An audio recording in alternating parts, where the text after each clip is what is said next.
Ladies and gentlemen, welcome to Panel, the only comic book web show that absolutely positively loves giant-sized man-thing. I'm Spin Dash, and with me is the Panel crew. I've got the Space Chief. Hello, everyone. Jules is here. Hello. Panda and Norton are front and center. Hi. And returning once again from the House of the Flying Scapels, the master of the House of the Flying Scapels, Kulbir, thank you for staying up late and coming on with us. That's all right. It's I fell asleep this time, but it's okay. I'm awake. Well, we have left Horror Month in the dust. Horror Month is done. We are never doing that again. Ever.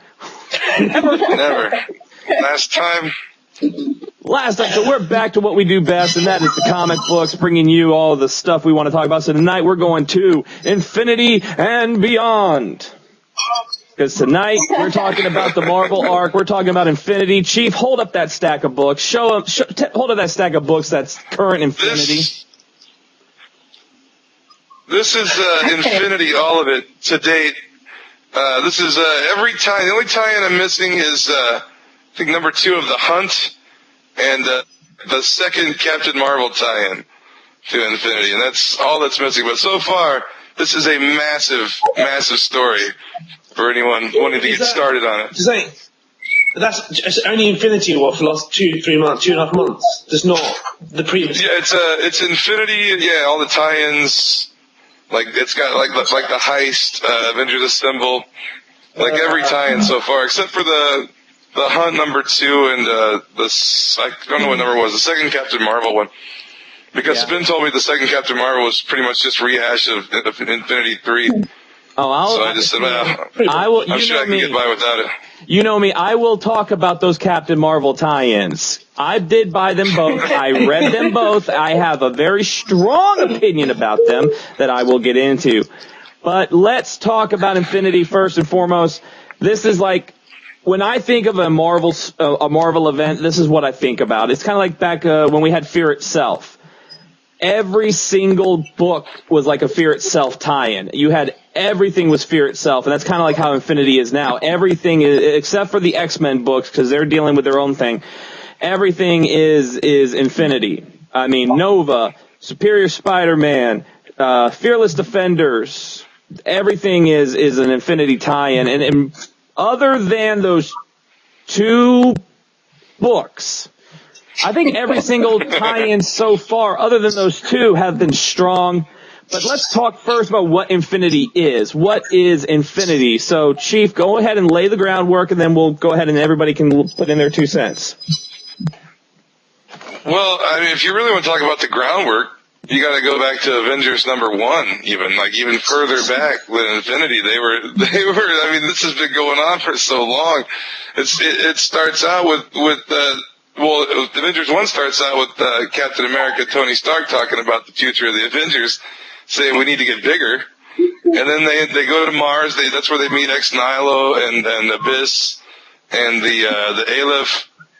And it's been going on since Avengers 1, building up to this, and it's the original creators of the universe. The builders are coming back and just annihilating planet after planet because it gets complicated. But it's like what is that? Is there a ghost in the machine? You hear that noise? Singing. He thinks it's horror week still. Yeah. Horror week is over, Noah. But what is the thing of the space-time flow that they used to travel through is broken, and they say the universe is going to collapse on itself if they don't.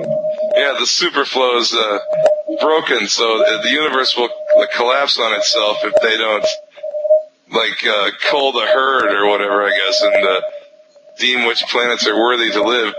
But they want to destroy the hub of all this, of what's broken is the Earth, so they want to destroy Earth, and I don't know, it's really, there's so much to it, man. It's hard to just give a rundown of it, you know what I mean? I can't just, in words, just give it to you. It's huge, it's just massive. The key thing is that it's Earth in every universe is the problem, and that's what the builders want to destroy, to save everything, not just one universe, but every single universe. And you have to then come up with an answer to why Earth is the key to all this. And so, I mean, I've discussed this quite a lot about whether or not this is actually like a time travel problem, and if this goes back to Age of Ultron, which I really hope it doesn't, but I'm scared that it will, and it will upset me when it does. Because I did not enjoy Age of Ultron. I did agree with the corollaries between Age of Ultron and Battle of the Atom that we were talking about earlier, by the way. But we'll talk about that after the show next week. Yes. But it's really good because this is a Marvel event. Age of Ultron, while I did not have a huge problem with it, it didn't feel like a Marvel event. It just felt like, oh, here's a story. Separate. A separate. Infinity feels like an event. Because just like in past, you've got the Avengers doing their thing, but then, we also are getting the books with the ground troops on Earth and what the ground troops are doing. And really, it's a war on two fronts, because the Avengers are busy fighting the builders out in space, and then Earth's continuing, are trying to deal with Thanos, with what Thanos is doing, and then it's all going to end up leading into Inhumanity later on. It's all going to lead into Inhumanity, which will be the next story arc. But what I love, where that's going is so awesome too. Oh, it's good. But what's really cool about it is you're seeing the Avengers teaming up with everybody, the Shi'ar, the Kree. Everybody's kind of gotten involved and kind of said, you know what, our problems is, especially the Brood. I was like, whoa. But problems aside, we're all going to work together to try to battle this threat. I mean, Ronan the Accuser's in there, Gladiator. All these characters, even that bastard Jason from Spartax. I'm sorry, I'll call him a bastard because he is. And where's his empire? And you never see them fight. No. The Sparta Empire. Who is that? He's trying to sell everybody out. Yeah. There's only one good Spartan. Strap on that There's helmet. only one good Spartan, and that's Peter Quill. There's quite a lot. They spend a lot of time with the other races. You never spend this much time with the Kree and what are they called? The Skrulls in the beginning. There was like a half an issue dedicated to Skrull empires that you never see that amount of information about bad guys. And it was quite interesting, but it was all brand new and difficult to kind of jump in on.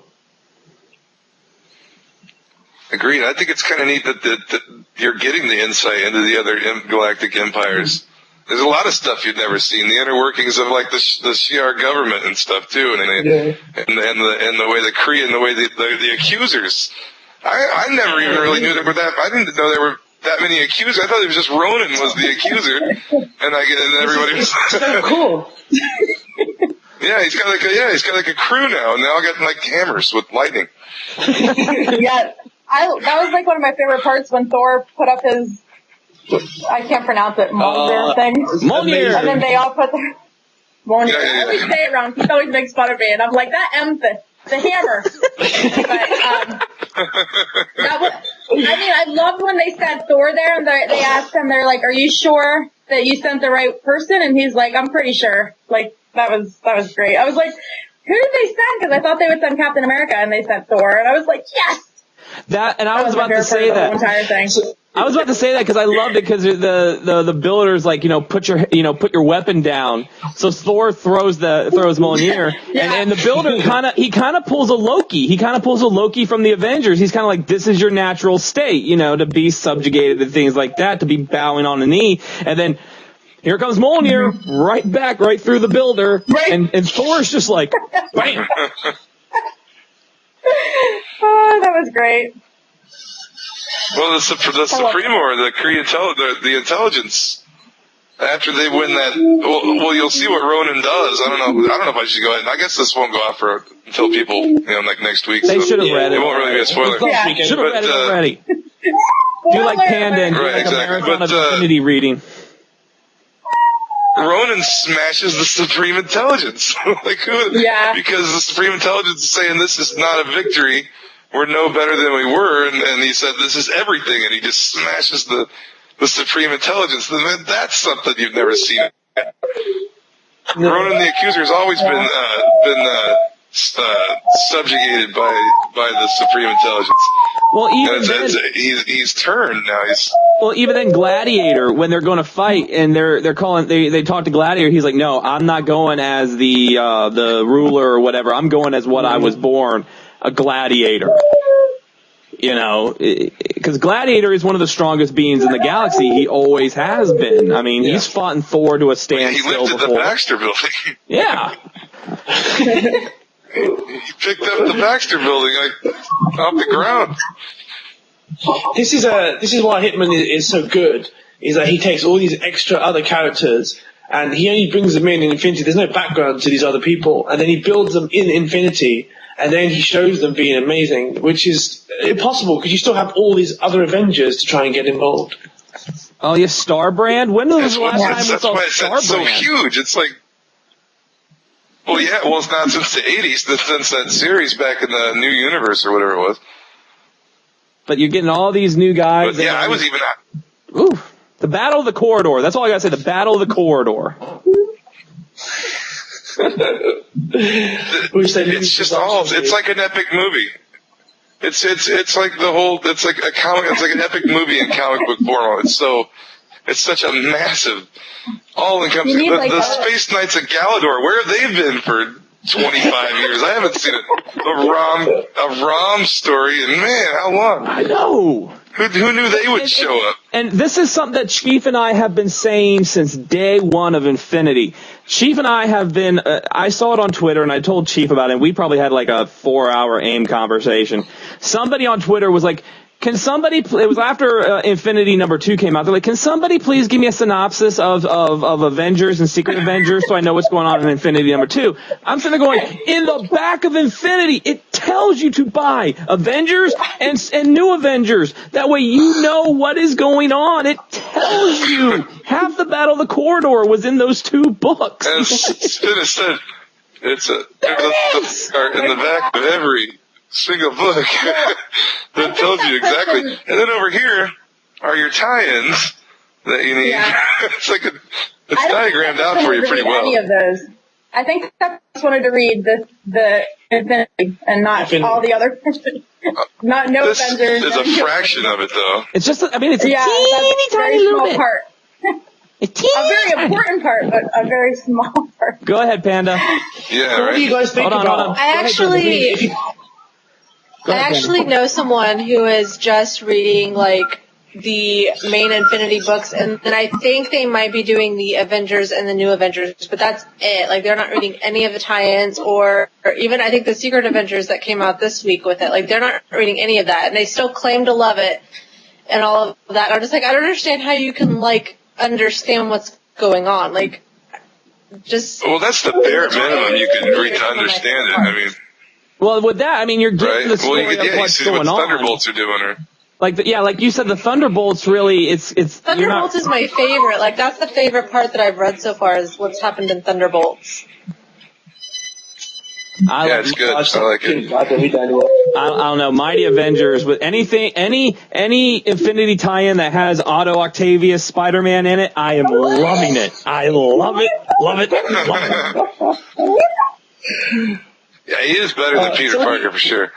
What do you guys think is going to happen with the Thanos storyline and the Builder storyline? How do you think they're going to combine? I think Thanos said I'm starting to really like these humans when he found the weapons of mass destruction. So I'm not wondering if there's going to be a moment where he's going to maybe help us out. Maybe Thanos is going to. My prediction early on was that Thanos would save the universe. Because the first time ever in New Avengers, that's the first time that you see Builders, because they've never been in New Avengers before. They've only been with Thanos and the Inhuman stuff. So this is the first time now that it's actually becoming a proper crossover, because there's always been two storylines going together, and only now has it started to merge, and that's why I got quite excited about it. Yeah, I don't know how we're going to look at I don't even know if they're going to bring them both together, because with the new Marvel now leading into Avengers World and things like that, I'm thinking they're going to keep it separate, and we're going to see more. Maybe the new Avengers, maybe the Illuminati is going to have a little more to do with the Thanos storyline with the Illuminati. Yeah. But I think really the Thanos storyline. I think the Thanos storyline. That's the monkey wrench that got thrown into it. Yeah. Oh, go ahead, Spin. No, well, I was going to say, I think the Thanos storyline is going to center more with the Inhumans than it will be with the Avengers and the Builders. I think the Inhumans, that's going to be like the Inhumans part. But why have a big crossover? Why have a book called Infinity with two different storylines in it if it isn't going to merge? That's true.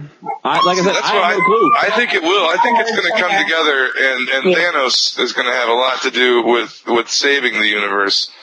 But then you've got the thing. Like I said, the thing that blows my mind is all these new Inhumans. I mean, what's going on? What are they going to be up to? Because in Secret Avengers, if you watched, or if you read Secret Avengers, the last one, they got that new Inhuman was a Shield like file clerk that became an Inhuman, and they just threw her right on the front lines.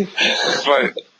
Yeah, right. She had like 10 minutes to get a battle suit. Yeah, right. Well, because she's like all of it. What was it? A code. What was the last? Oh, what was what tie-in was it? Avengers Assemble with the Uncanny X-Men or the Uncanny Avengers, where there was the woman who became an Inhuman and made her husband grow like 100 feet tall and walk down into the microverse and find out what was happening. Fearless Defenders. They actually mentioned that in Secret Avengers. Because Maria Hill says something. I have to deal with a giant naked man. She has to leave. Yeah, in Secret Avengers, when they throw that chick out on the battlefield, she's like, I gotta go deal with a 50-foot naked man that's walking through Brooklyn or something. Well, what I asked, they like tied it. They're great. I'll go for I'm done. These tie-ins. Most of the time with big crossovers, I often think the tie-in, some of them are just a waste of time. How are you guys finding them? Because I do think you can read New Avengers, Avengers, and Infinity, and that's amazing work in itself. I agree. I think it's a bare minimum though to follow. But the thing with the tie-ins for me is like with Thunderbolts, you can see what's going on the street. They're like Frank Castle and Deadpool and all of them are on the streets of New York while Thanos is invading, and they're well aware of what's going on, but they're carrying on with their mission, what they're doing. But Red Hulk is thinking they need to fight, so him and the leader are like out trying to defeat Thanos's his flagship that's flying over New York.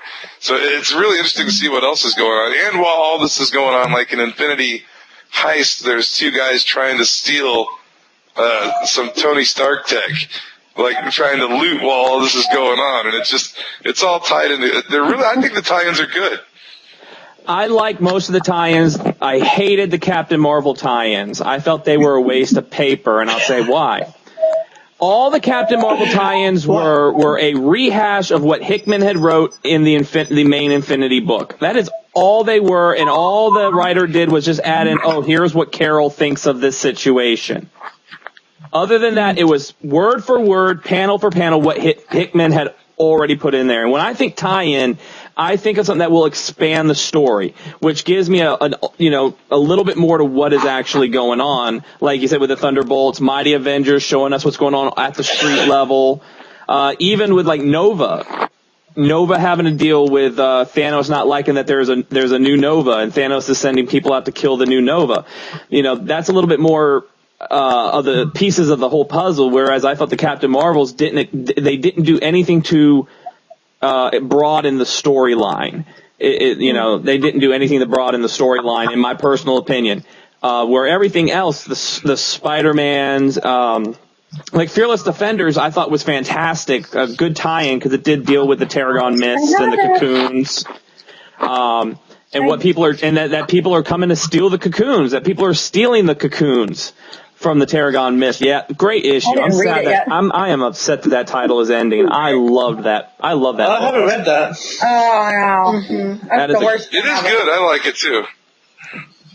It has the best covers. I almost wonder if now that it's been part of Infinity, if it got people interested, and now you're going to have more people that check on the backstory of those issues and are now upset that it's ending because they just now decided to give it a chance.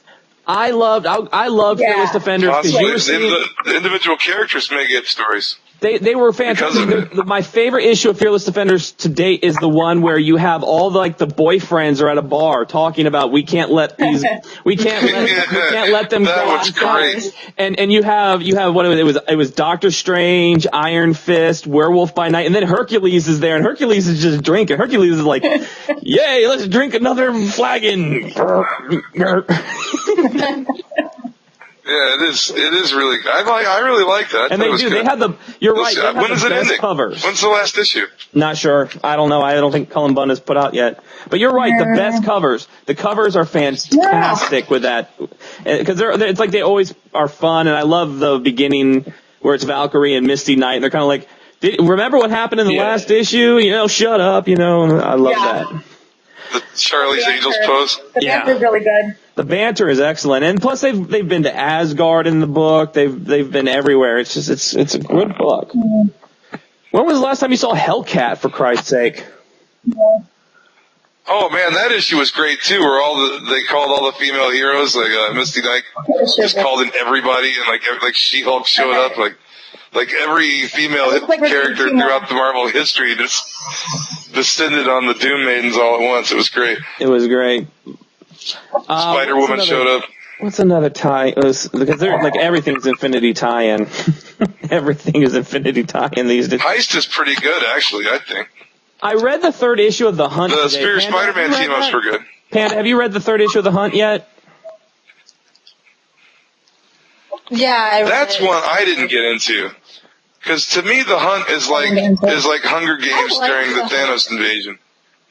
I just couldn't get into it. It's like that's one that's going to have nothing to do with whether I read what the outcome of the Thanos war is going to be or with the Builders. I don't think it's going to have anything to do with it. So I've been skipping it. After the first one, the first issue. I will admit, I read the first one. I liked it. I did like seeing Megan back in a book from Excalibur. I did like seeing Megan back because I do like the character. I always liked the character of Megan, and I read the third one today. And it's kind of like, where are they going to take it? Because, Quentin Queer, I like Quentin Queer. I love that he's a jerk. He's an asshole, and but he generally wants to do good. Is it Queer? Queer, whatever. I don't know. It's like Gardner. I say Guy Gardner. I say Guy Gardner. Last name. I don't know. I have his hero clicks though. I do have a hero clicks of him. Really? Yeah, I do. I'll bring it. Guy Gardner? Or? No, Quentin. Kid Omega. I'll say Kid Omega. Ah. Kid Omega. Or the new Phoenix. One or the other. Or the new Phoenix in that book that Kulbir doesn't like. Oh, man. New Phoenix. Guy Phoenix. Chief, what was that one thing in Do you think What was that one thing in Infinity where they were talking to the Hulk and they looked at the Bruce Banner, like, I think they said for you to get angry. Wasn't that in Infinity? Oh yeah, that's great. That's when isn't it? She's like she's like an Earthling, but she's in a Shi'ar or something. She's like a Shi'ar guard or something like that, or the Kree guard or something. I think she's a Kree. But she turns around and looks at Hulk and says, I think they said it's time to get angry or something. But yeah, that's a cool part. Yes, yeah, that's who it is. Yeah. She wears like the blue uniform with the goggles, right? She has kind of like the goggles buttons on it, I think. Yeah, the goggles. And she has her own separate issue in Avengers where they just talk about her backstory, like way back in like 8 or 9 or something. Mm. Yeah, I have all of those. I vaguely remember a story about her. It's been a while though. It's been so long because they went through. I've been reading Avengers consistently since the first one, but it's like the ones I'm really absorbing all the Infinity issues. But it's like, all the stuff with the Ex Nihilo and Abyss and stuff, and on Mars, and then and plus I was behind a little ways, and I kind of caught up all at once. But I love the Avengers. I think since it started, it's been great, and it's been building up to this since the very beginning. It really benefits from rereading from the beginning because this is what I did. I wrote a preview post because you can see with Hickman, he puts a lot of groundwork in, and it takes a very long time to get the real rewards, and that's what Infinity is. So you go back, you pick up all the background to all the characters, and then it builds. Because I didn't like Avengers that much, but I enjoyed it. But now you go back, and it's amazing, especially with the Abyss and Ex Nihilo stuff. It's really impressive. Now, let me throw this out there. Let me throw this question out there. I was digging that. Go ahead. Let me throw this question out there. What do you all think about Namor's decision? Because Namor is a member of the Illuminati, and what he kind of did when Thanos came down. If everybody knows what I'm talking about. Yeah, are you talking about when doesn't he bow down to Thanos or something? He gives up. He bows down to Proxima. He surrenders. He surrenders. Yeah. Yeah, but you gotta think the Kree did too. Like there were a lot of whole galactic empires were surrendering to the Builders too. He lost the battle as well. Like he'd lost all his army as well, and he wasn't there to support. Right. Well, he was standing amongst dead. Everybody was dead at his feet. Yeah. Which actually, I'm just thinking about it. That is where I think Panda, back me up on this because I think I'm right. That is where the Hunt is kind of playing in. The Infinity, the Hunt's kind of playing in because in this last issue they went all the students met at Atlantis and saw what had happened to Atlantis. And they're actually battling. Right. They're battling Thanos' forces above Atlantis. That's where all the students are right now, in the Hunt. They're all at Atlantis. I kind of feel like I should get it and the Captain Marvel that I'm missing just because it just feels incomplete knowing it's not in here, knowing that those two issues. Okay, go buy the Captain Marvel, but never open it. Just put it in a bag, never open it. It's like the Ark of the Covenant. It's like the Ark of the Covenant. If you open it, your face will melt and you will be nothing but a skull. Do not. Why are they rebooting that book anyway in New Marvel now? Why? You cancel Morbius, you're canceling Fearless Defenders, but we still have to have a secondary Avenger book. And Daredevil. Captain Marvel canceled as well now. No, they're rebooting her in the New Marvel now. They're giving her a new book in the New Marvel now. It's still going to be written by Kelly Sue DeConnick, I think. Yeah, Kelly Sue DeConnick. Okay. But you're getting rid of Daredevil, right, Jules? Yeah. Yeah, they're getting rid of Daredevil, but Pedro actually said that it's going to be the same writers and artists rebooting it, I guess, which is good. Well, if they're going to bring it back. Yeah, I just told Chief today, Gambit's going to be an X Factor. Yeah. Gambit's going to be an X Factor. That looks pretty cool. If you look on the cover of I haven't seen that. Well, the Solo, I felt there was some build up in his solo work. It wasn't the best, but I thought there were some good parts to it. But I think because from what I see on the cover, because if you look at the cover, you see Polaris, you see Quicksilver, and Gambit's like right there in the middle. And then there's the guy with the hood, and somehow they're all wearing shirts with like a fox on it. I guess they got all their clothes at like Abercrombie and Fitch or something. That's where X Factor now shops for all their uniforms. I guess. I'm kind of excited for that because I actually didn't even know until Spin told me about it that there was going to be. I probably heard it, but I didn't. Today it just hit me that there's going to be a new X Factor, and I haven't read X Factor since it's like back when it first started with the original X-Men, when they started it back in the 80s, and I read it back then, and then I stopped. What's that? You've not read Peter David's run on X Factor then? I don't have no. I've got a few of the early issues, and my brother destroyed the rest of them. It's pretty good. But I have not.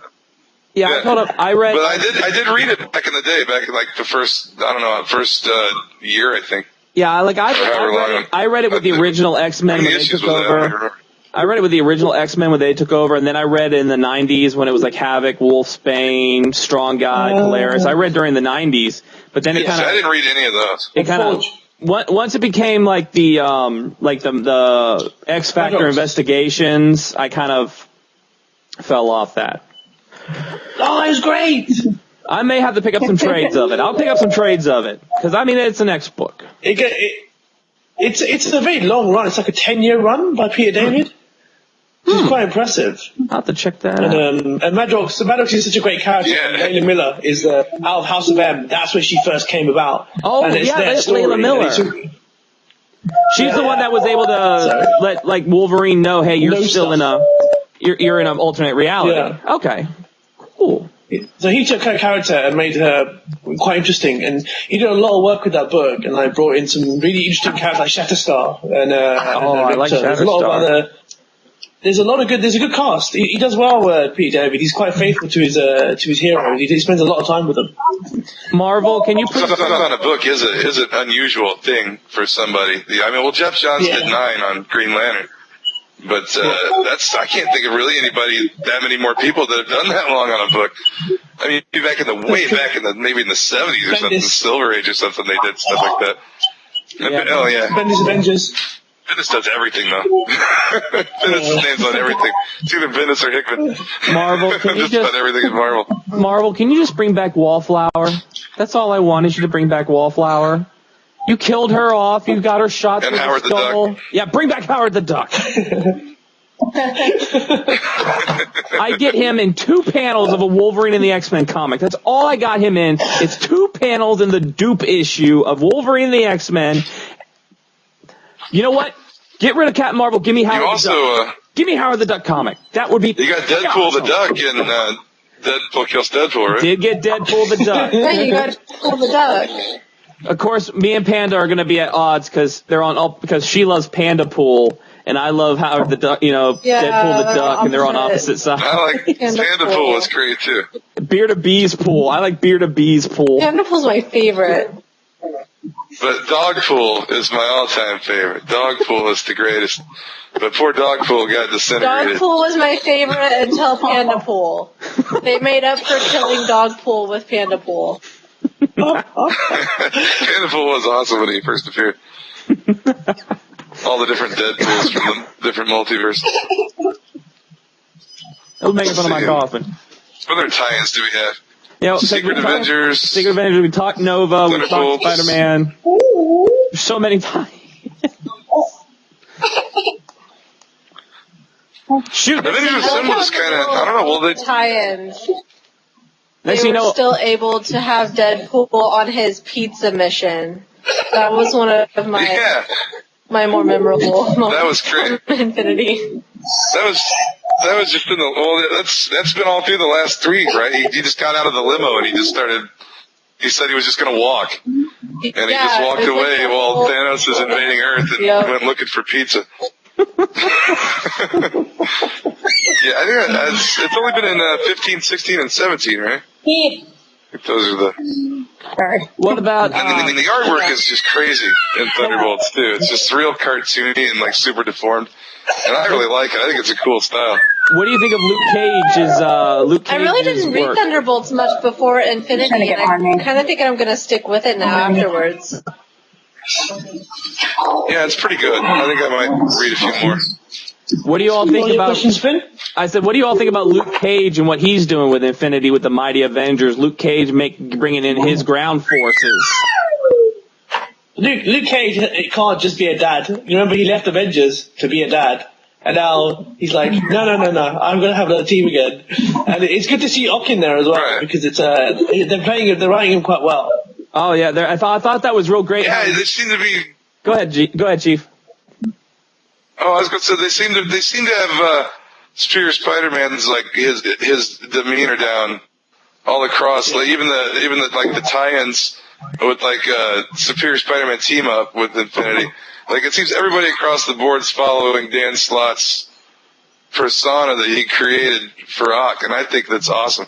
And especially in the Mighty Avengers, just how condescending he is to Luke Cage during the battle scenes. And is it in I can't remember if it's in Team Up or in Mighty Avengers where he tears out the atmosphere hoses off the aliens.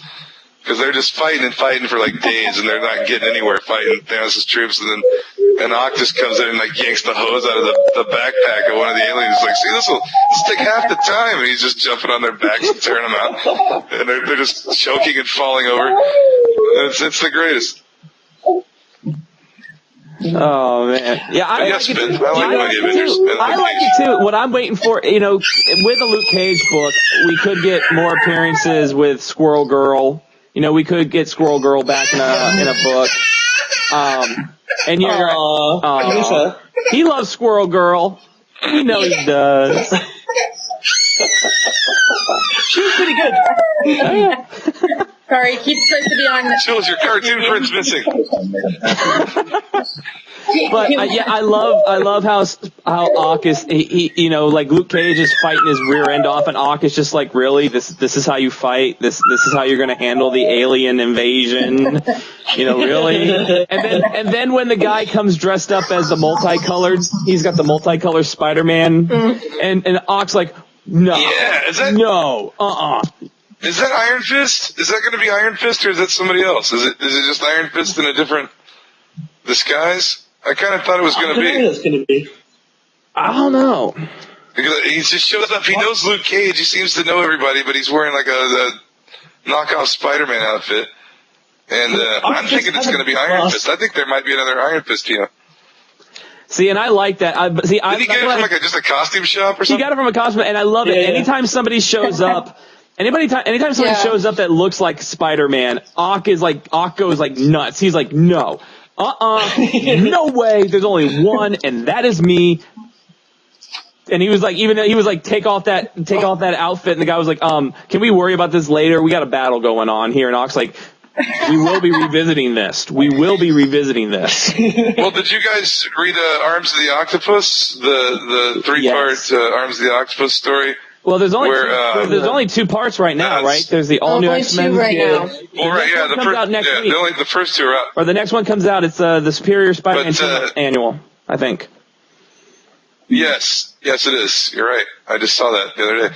But when Ock comes in, and the Dr. Octopus is from the past, supposedly, is there, and he's like, I know for a fact this is not Otto Octavius, and he just goes crazy, like it's like he's just so insulted that this Dr. Octopus is there, and just his whole attitude, his arrogance, and it seems to play out. His personality stays pretty much the same throughout, no matter who's writing him now. He's almost taken on like a persona. The character is just got a persona of his own almost. Especially in the newest issue of Team Up with the Superior Six. Not the Sinister Six, the Superior Six.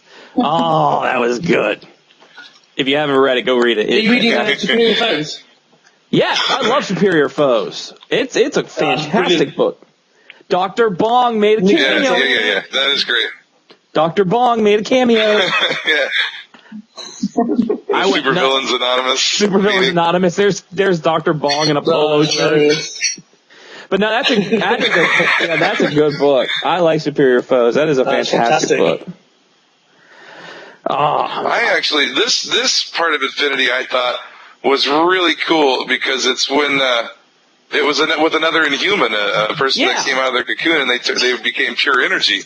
Yeah. And it's Doc Ock Spider-Man trying to teach this girl that trying to teach her how to use her powers and telling her they need her to come help them fight the alien invasion since she has powers. And he's like saying, well, why don't you just jump on the power line and ride the grid down to the battle or whatever? And he's like trying to coax her through because she's like flipping out that she's got this power. She doesn't know what happened.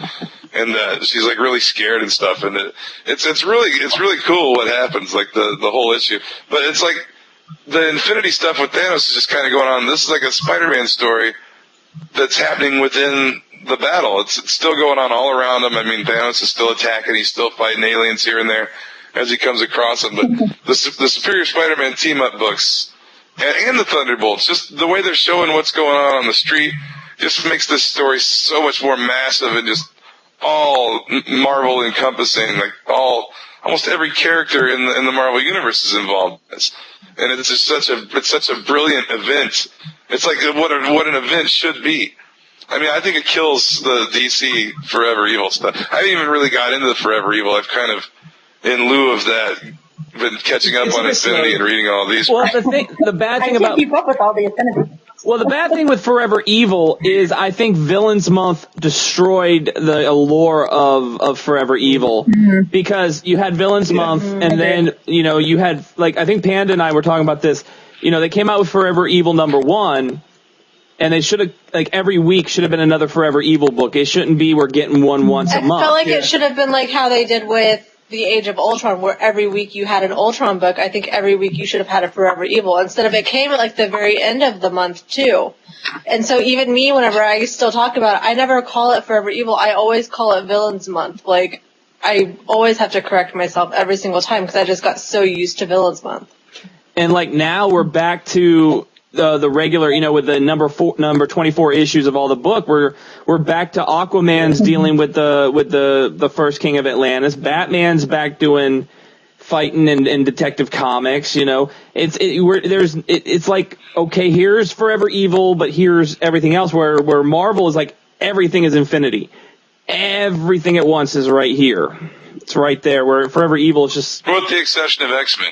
With the exception of X-Men. Even though Beast is in New Avengers with the Illuminati, Beast is there in with the Illuminati and New Avengers. That's another thing that's just so weird about. I don't know if it's Bendis or what, but there's not like the universe doesn't seem to match up sometimes. It's like, when is Battle of the Atom actually happening as opposed to Infinity? I mean, sometimes they give you the dates of some of these things, but I'm not aware of what the difference is here because you have so many characters that are in Infinity that are going on, or that are in Battle of the Atom, I think. Or is it just Beast? I'm not sure. Beast is the only... Deadpool. I mean, you have future Deadpool. Well, that's future Deadpool, but Beast is the only X-Man who is in Infinity because Wolverine's not even in Infinity. There is a moment where Thanos he sends two of his people to go to fight at the school, and they have a few pages where they fight. I think it's on the early issues, and then they just leave, but they don't show it. They just say, "Well, we didn't find what we were looking for, so we left." And you're like, "Oh, is that all that happened?" And that was it. Well, then even in the hunt, Wolverine is over there with the hunt. He's over there with bringing his students to the thing. Everywhere. I don't know. I will say this: the current run of Savage Wolverine. Who's writing the current run? The current story arc in Savage. Jock. That is pretty good. He's writing and illustrating. That's really good. This last issue, the illustrations were fantastic. It really was. And I like the art in it. Savage Wolverine I like too. What? Jules likes Savage Wolverine. I do. I'm behind. I think 2 issues, or maybe 3. I don't know. You haven't seen I think I have too. Yeah, I'm behind on Savage Wolverine and Wolverine both. I'm only one behind on Wolverine though. I think. I'm behind on a lot. Really good comics I need to read. I think Savage has been consistent since the beginning. Since the beginning with Frank Cho. Yeah, those were my favorite. The Frank Cho ones were my favorite. I love those. He wasn't Savage. I kind of wish he was still doing it because I love them. He wasn't savage that I'm much. happy to see him go. Well, it wasn't that. I don't know. I love how he draws Shaun of the She-Devil. Frank Cho draws Shaun of the She-Devil. Of course you do. perfectly. But no, what was funny? Anything. No, but we see. Jules has written about this and talked about this. The reason why Savage was so good was because of all the times Wolverine got the same wound pierced with a spear. Like every single issue, he got the same like a spear in the same exact place. There was a lot of humor in that first arc with in the Savage Land. But I think the new stuff is good too. I think I'm behind an issue or two on it myself. I think, but I feel like so far what I've read after the show has been great. I think what Doc is doing with it, to me, it almost makes it feel more like an indie title, which makes me, I don't know, it makes me like it more almost, because that's what I like to read more than the main two. But it's still, like, it has a major feel, but I, like, with the artwork and everything, it's just not normal for Wolverine or for Marvel, and that's, like, one of the reasons why I really, really like it. I never understood why it's called Savage. As opposed to Wolverine Max. It's terrible. Oh, sorry. Go ahead, Kulbir, sorry. Cut you off. The problem I have with Frank Cho is that, was Savage Wolverine just because it's in the Savage Land? Is that why it's called Savage Wolverine? That's what I thought. Whereas now, that's what I thought. That's what I thought. Well, now, That's what I thought. Jock now he's not. is drawing like a very feral. Jock is drawing a very feral and wild Wolverine, which is what I thought the book would be about. Which is why I really like it now. Yeah. Yeah, he did have that moment where they had him captured and they made him go feral and he just turned real animalistic. And there was a couple issues back. I'm not sure. Yeah, it was during the second arc. It was during the second. I just remember like he really wolfed out on everybody. It was pretty awesome. My favorite part of that arc was still when. My favorite part of that arc was still when the arc was done and Wolverine comes back to the Avengers mansion and there's Spider-Man, Peter Parker, Spider-Man. He's stitching up Wolverine's sheets and he's like, I could only find brown thread. He's trying to fix Wolverine's sheets. Oh yeah, that was good. And then he let him hang out. He's like, no, you can hang out because he didn't want to be alone. But yeah, that was good. But that was great. I think people, as much as people love Wolverine, I think it is a good thing that he's not in the main Infinity titles. He's not front and center in Infinity. It's given more time to focus on the other characters within the grand. I mean, everybody's playing a part, and I mean, Spider-Woman had a couple good appearances, and Hawkeye and. Yeah, I'm a bit confused on how it's lining up with Indestructible Hulk, because Hulk is in space with the Avengers. He's on the ships with the rest of the Avengers, but he's also an agent of time, traveling time for S.H.I.E.L.D. right now. So it's like, how is that going on? I don't know how that links up. What dates are? Man, there's just so much time travel going on. Marvel needs to knock it off with the time travel for a little while. Think about this. That's one thing that's bugging me. We're about to get another part added on to Infinity because the next Guardians of the Galaxy is an Infinity tie-in. So now the Guardians are going to be factoring in. Mm-hmm. That'd be good. It's about time. I'm excited for that. I think about time. It's getting close to the end of Infinity. Yeah, it is. I mean, at the moment, the builders are technically already beaten, and so I don't really know. Captain Universe came and they just kicked everyone's ass. I was like, oh, I know. He's waking up. Yeah, it just disintegrated everybody. It's like, wake up. Okay. I should do that from the get-go. But then there's those other builders. They just were like still trying to fight her. I was like, don't talk. She's gonna kill you. But then there's those. I don't know. They should have ran. I think. Well, the one said he would just go to another. If they destroyed his people, he would just sidestep into another universe, and it wouldn't even matter. And then all universes are going to implode on themselves anyway. So they were actually doing themselves a disservice. And then he's like, destroy Earth. What are you waiting for? Yeah, because that was amazing. Trillions upon trillions. Yeah, because that's where the Illuminati is now. They're on that other with the builders in that other universe now, and they were talking about all the Earth stuff. That's where Doctor Strange and Mr. Fantastic are. Excuse me, dealing with that stuff. I think it's going to have something to do with those antimatter things that Thanos found. I think that's how he's going to save I don't know. It's going to have something to do with Thanos and those weapons that he found on Earth. Yeah. I think because the builders also say, "Do you have the ability to destroy your own planet?" And they're like, "Yes." And then they said, "Well, what are you waiting for?" So I mean, this destruction of Earth and self-destruction of the Earth is mentioned twice. This is where it gets interesting because it's the Avengers that are trying to stop the Earth from being destroyed by killing other Earths. That's what the whole the new Avengers story was about. And now they're realizing that the whole builders are there trying to save the universes, so they have to destroy Earth. So they have to now save all the Earths in all the universes, which is such a ridiculous storyline. I have no idea how they're going to fix it. Well, my question is, hopefully they don't just cut off crazy. well, here's my thing, and this is where Kulbir will get angry because it may just lead back to Age of Ultron. In Guardians of the Galaxy, It will do. I'm pretty sure it will. well, because in Guardians of the Galaxy, Peter Quill has been facing those time has been having those time issues. Peter Quill Quill even went to Thanos, and was kind of asking what's going on. And now that we're bringing the Guardians into Infinity with a tie-in, the time stream all those time streams probably will play a factor. Because we know Galactus is eating everything over in one universe already. Galactus is eating up everything in the Ultimate Universe. And in Hunger, the Hunger #1, Galactus just tears a hole back in the 616 and just crawls back in. It's in the Hunger, right? Is that the first one where a big hole just opens up in the universe and Galactus comes walking out of it? Yeah. So he's back. He may even play a part in Infinity at the end. Yeah. It'll link back to Wolverine breaking the time stream and breaking everything. Yes. No. My favorite part. Blame Logan. Just blame Logan. You know what though? If they did it right, and as much as I love Hickman, I don't know if he could pull it off, but maybe he's the only one who could pull it off. If they could somehow link Infinity to Age of Ultron and make Age of Ultron make more sense and sew up some of those holes in it. But like I've always said, there's more good with Age of Ultron for me than there is wrong. There is stuff wrong with it. I had some problems with it, but I still think there's more good about Age of Ultron than there is bad.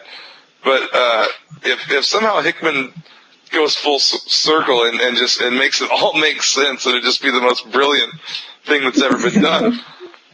Well, we've talked about the Ultron. I don't know. I think. Well, what would? Wait a minute. Ultron comes back and saves everybody. What book did they bring? What was it? Annihilus? God, what's his name? Annihilus, but what book did they bring Annihilus in? Was that Hunger or was that in? He's at the beginning of Infinity. Yeah, he's on the table at the Galactic Council. Yeah, he's at the council. Yeah. But he was just in New Avengers or Avengers. He got eaten by his own swarm. I think he's dead now. Taken out. Yeah. But the Annihilation Hickman, wave. We've talked before about Hickman is just a genius. I mean, I know Chief Pan and I, we read God is Dead, which I don't know when the third issue is coming out. Please tell me I haven't missed the third issue yet. But issues 1 and 2 were fantastic. No, it's only got 2. 1 and 2 of God is Dead is fantastic. I'm just like... Agreed. It is... East of West is brilliant, man. Yeah, East of West is great. East of West is amazing. I love East of West. Image Comics is It's one of probably the best Image books I've read in years. I don't know. I love East of West, but I do really, really love this book. I really love Sex Criminals. It is such a great book. Have you read the second issue? I have. I reviewed it for Following the Nerd this week. Oh, I love every minute of it. It's brilliant. The best thing. The first issue is about. I actually read the first one. Yeah, the first issue was from the woman's point of view. It's so funny to see the two, see how the woman's journey of self-discovery plays out. Then you get the guy. It's like complete 180 of everything. The best parts of the books, though, the best parts of Sex Criminals is you have to read the letter in issue number 2. You have to read the letters to Matt Fraction. Yeah. The things people write to Matt Fraction. It's so funny. And I'm a little worried because he puts hashtags for the next issue at the last page, and one of the hashtags for issue number 3 is pooping. So I'm very afraid. I am very afraid of issue number 3. But I did read the first one because I bought it for Pedro, and I just got it. I got it last week, but it's a second printing, so I thought I'm going to take a look at it. Everybody's saying it's really great. So I read it, and it was pretty good. But it is raw, man. It's really, for anybody out there watching this, that's for mature audiences only. Sensitive Which about actually, that. It's definitely right a mature book. This is Panda's copy that I will be sending out in the next couple of days. This is Panda's #1. Right here. Yay. That I have to send her. It's a good book. It is fantastic. I love what they're like. Matt Fraction writes 2 of my favorite books right now. He writes Sex Criminals and Satellite Sam. I love Satellite Sam. That's really good. Check it. Oh, that is a great book. I Check love his it. art. It really works well in black and white. Mm-hmm. It does. It really does. I mean, sometimes I think it could be a little confusing because there is no word bubbles. There's just lines. So sometimes it could be confusing on who's talking. But it's so cool because it's like a mystery because you're trying to figure out who murdered Satellite Sam. You're getting the debauchery in it, but you're also getting a look at 1950s television and how 1950s television worked out all at the same time. Image, you were doing good work. Excellent book. Image, you were doing good work, Image. I did like Rocket Girl too. So Image, keep up the good work. I have not read it yet. I haven't had a chance, but Nowhere Men 6 finally came out. Was it this last week? Which I like. I like Nowhere Men a lot. Nowhere Men's an amazing book. Now let's. I love it. I just love that it's like a correlation, correlates to like the Beatles' career almost, and it's super science and it's wacky, and it's so cool. People are mutating into monsters. It's a very good book. Recommended. Nowhere Men. Everybody go out and buy that. Speaking of mutating into monsters, so if we've got Infinity, and that's going to lead into the next arc, which is Inhumanity. So the Inhumans are going to be taken front and center for the first time in how long? That we're actually going to be centered around the Inhumans. And what's real funny is I've actually had conversations. People are asking me, well, who are the Inhumans? Are they a new sector of people? I'm like, no, the Inhumans have been around for decades. Black Bolt and Medusa first appeared in Fantastic Four way back in the day. So it'll be nice to get. I've got some old Inhumans in my vault over there. Sorry, go ahead. Just thinking about the Inhumans, because they are playing a part in Infinity, you think like Crystal. Crystal was an Avenger at one point. Crystal was a member of the Avengers, Black Bolt's cousin. She was a member of the Avengers, and I think she was Fantastic Four at one time. I think she was a member of the Fantastic Four. I think she was in a relationship. Why do I want to say she was in a relationship with? I don't think it was Vision, but she was in a relationship with somebody in the Avengers. Johnny Storm. That's right. She was with Johnny Storm, and then I can't remember who else. Do you remember that? Yeah, she's been around. Quicksilver. It was a Shi'ar versus. I think maybe. It was Inhumans versus Shi'ar as well in the X-Men. Remember when Brubaker was writing it? Yeah. Remember War of the Kings? Remember that? Yeah. That was a really good.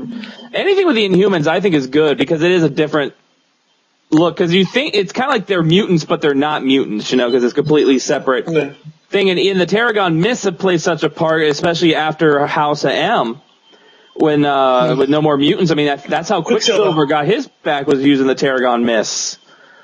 So and now weren't the Inhumans like an offshoot of the Eternals somehow, and the Eternals and the Deviants were two like experiments from the Celestials, or something? Like, it goes way back to in Marvel history. Like, I don't know. The Celestials were the ones doing like experiments on Earth that created like the Eternals and like the Elders or something. I don't know. It goes way back. The origin of the Inhumans.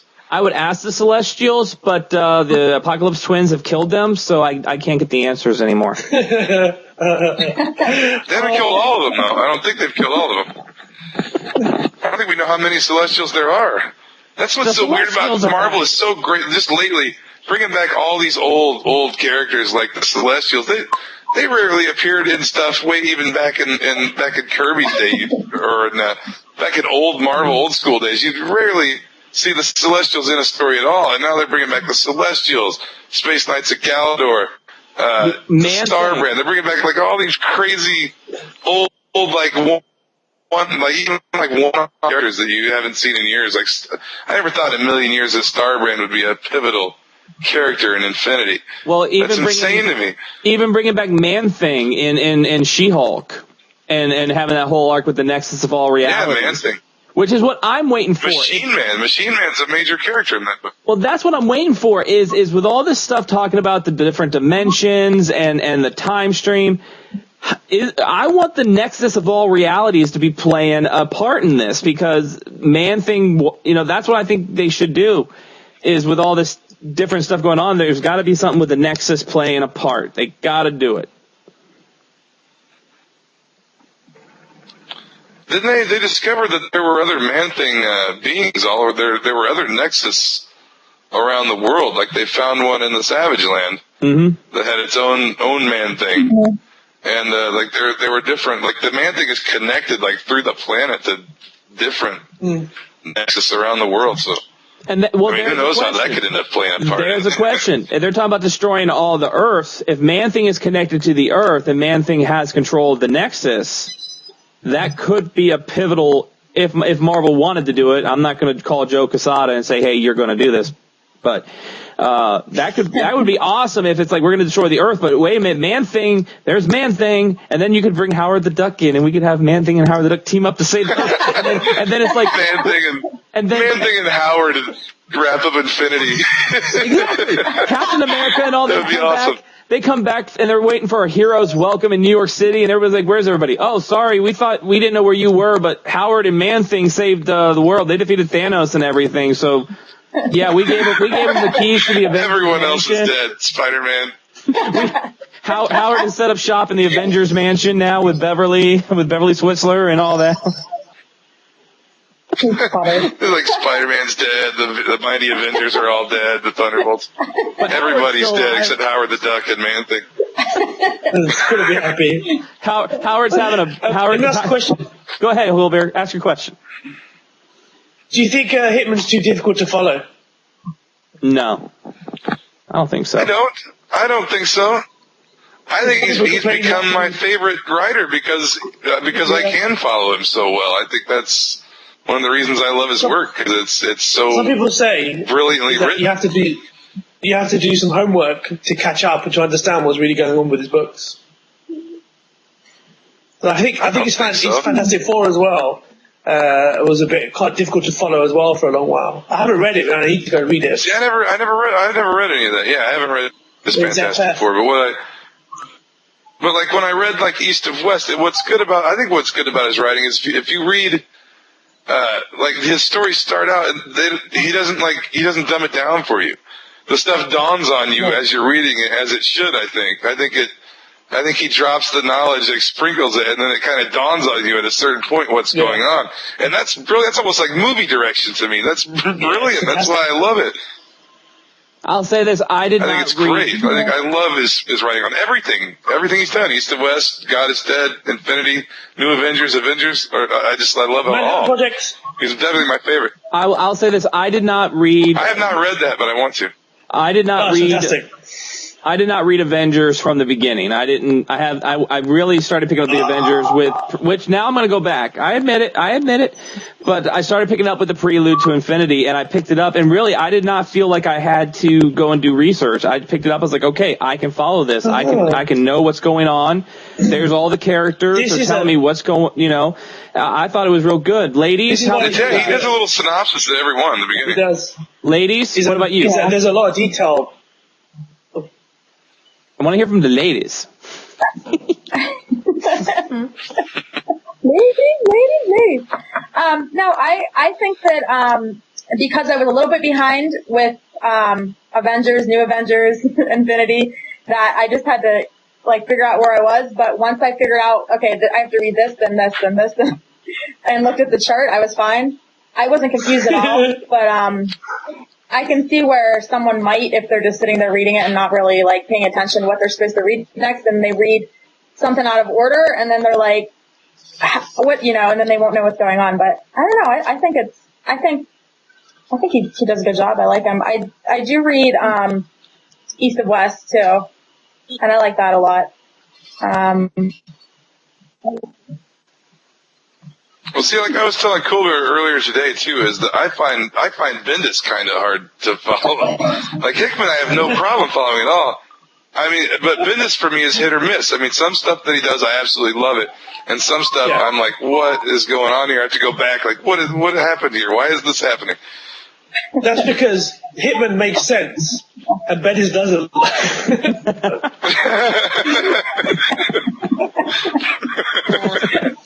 That explains it. See what else I love about Infinity is you got the covers, or is it different color, depending on which books are linked together. And they're all the colors of the Infinity Gems. Yeah. And that should play a role as the Infinity. You know, the Infinity Gems have already been playing a good role in that. The time gem. Like Thanos, stop going after the gauntlet. I mean, you've tried. It doesn't work, Thanos. Come on. Go take up macrame or something. Quit with this obsession. Go take up macrame or sculpting to let out your anger. You don't need this Infinity Gauntlet. Sculpting. It didn't work. Oh, we haven't discussed this. What do you guys think? Do you guys think Black Bolt is truly dead, or did he go somewhere else? What happened to Black Bolt when he blew up Battleland? Do you think he's gone? No. He technically he should be. He did get beat down by Thanos. It was a big. Well, what'll happen but he used his sonic scream there at the end, and is that what I don't remember? Is that what triggered the bomb? I don't remember. Well, but he fully unleashed on Thanos too. What happened is he's not really dead. He's just in a different plane of existence. And then Captain America, Thor, and all of them are going to have to go and find him in Amazing Avengers. They're going to have to go and retrieve him and bring him back in Amazing Avengers, and we'll get that in a couple years. Was he going to come back? Well, he's now that he's got so many Inhumans running around, he's the rightful king of the Inhumans. So I do. Black Bolt's the king of planet Earth now. Chief and I have talked about this. We're waiting on like Adam Warlock to show up, because if they're talking about the Infinity Gems and everything, where's Adam Warlock? Well, I had also thought Silver Surfer would have been in it, but I did hear Silver Surfer is in the digital that you can, if you have your copies of Infinity, the digital version has a Silver Surfer story that is going along with Infinity too. And I didn't know that. Somebody told me that on Twitter the other day, that if you use your digital code, there's a separate ongoing Silver Surfer arc that's going along with this, and he's supposed to come into it later. But I haven't done it yet. I don't want to mess up my book. We have Thanos' son as well. Yeah, Thanos' son. How many kids does that man got? Dang. He killed them all. Well, if you read Thanos Rising, he searched the whole... He only has one. Well, Gamora. Oh, man. Gamora. I love Thanos Rising. You do have Gamora. Oh, yeah. That's right. I forgot about her. That's true. But she wasn't like his real kid. He had actual biological children. Well, yeah. All of his biological children he hunted down and killed. In today's he just raised Gamora, I think. In today's new world with adoption and everything, Gamora is his daughter. He signed the paperwork. It's at the courthouse. But yeah, now his son is But the one he's looking for is his biological son. Yeah, right? who's now an Inhuman. Yeah. And like killed everyone in his little area when his Inhuman powers went supernova. Crazy. Yeah. Don't mind if I do.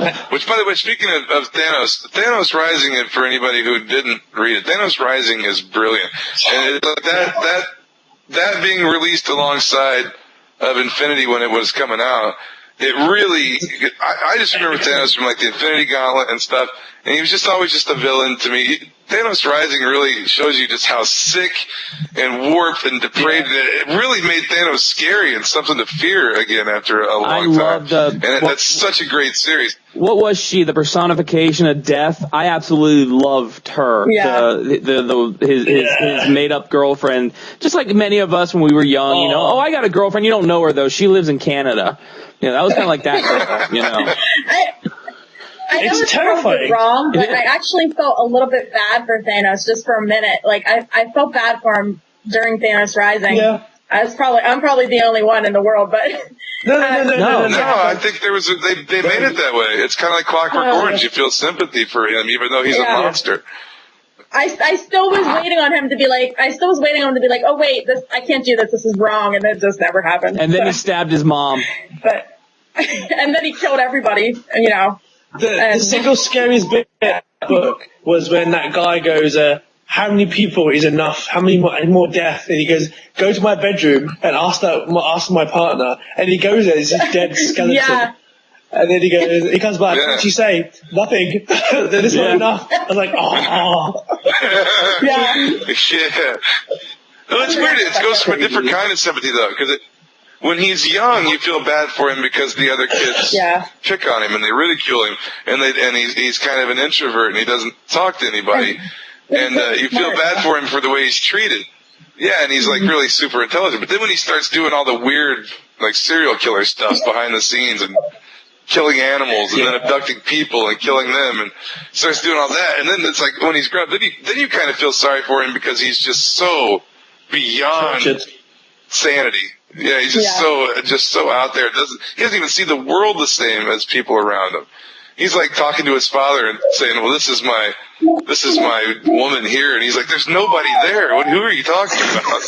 And he's just like, it's just really creepy. But you do feel bad for him that he's just that mental. Well, once again, Jason Aaron, he's having another good year. Very good year. And on that note, That's. On that note, looking at my clock, it is time to say adieu for tonight.